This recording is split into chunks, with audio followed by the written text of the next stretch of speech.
안녕하세요. 수유 바로본 의원 이기명 원장입니다.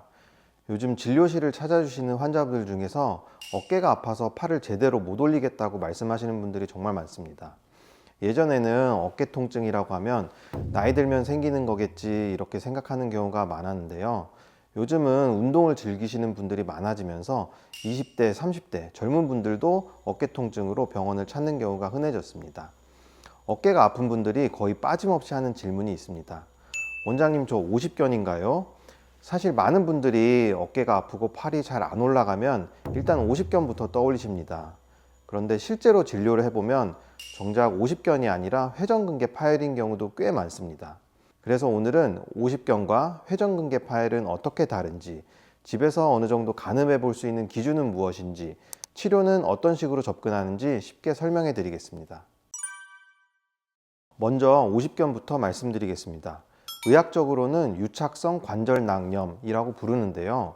어깨 관절을 감싸고 있는 관절막에 염증이 생기고 점점 두꺼워지고 딱딱해지면서 관절 자체가 굳어버리는 질환입니다.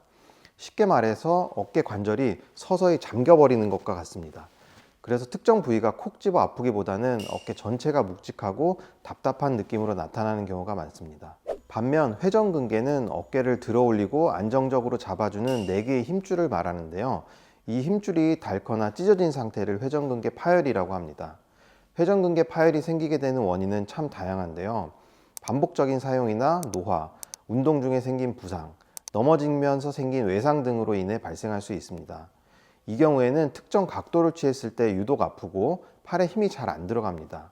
또 일상생활 속에서 물건을 들 때 힘이 빠지고 밤에 돌아 누울 때 통증이 심해지는 경우가 많습니다.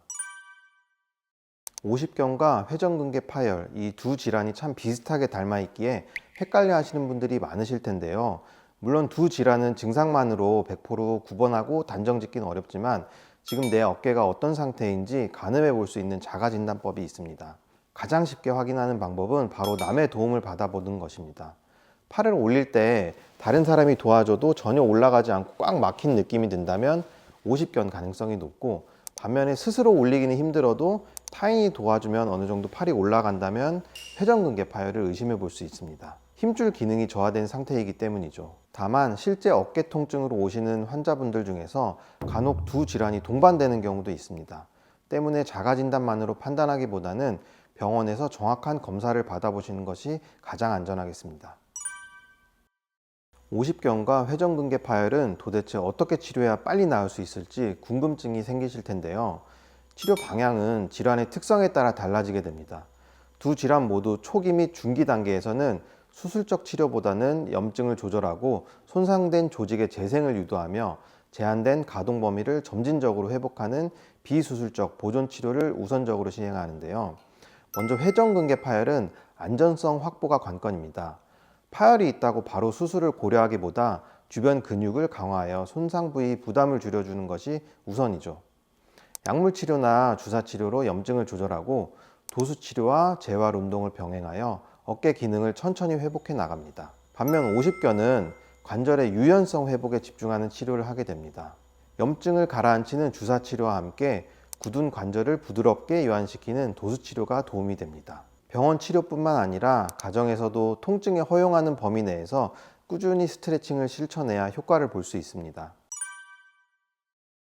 지금까지 50견과 회전근개 파열의 차이점에 대해서 이야기해 봤는데요. 어깨 통증은 단순히 나이가 들어서 생기는 불편함이 아닙니다. 많은 분들이 통증을 참고 방치하시다가 결국 치료 시기를 놓쳐 수술대에 오르는 안타까운 경우를 진료실에서 자주 마주하게 됩니다. 50견이나 회전근개 파열 모두 초기에 올바른 진단을 받고 치료한다면 대부분 비수술적 방법으로도 충분히 건강한 일상을 되찾을 수 있는 질환이니 너무 걱정하지 않으셨으면 좋겠습니다. 통증 없는 내일을 만들기 위해 가장 중요한 것은 환자분들의 꾸준한 스트레칭과 관심입니다. 오늘 영상이 여러분들의 어깨 건강을 지키는 작은 시작이 되었으면 합니다. 지금까지 수요 바로본 의원 이기명 원장이었습니다.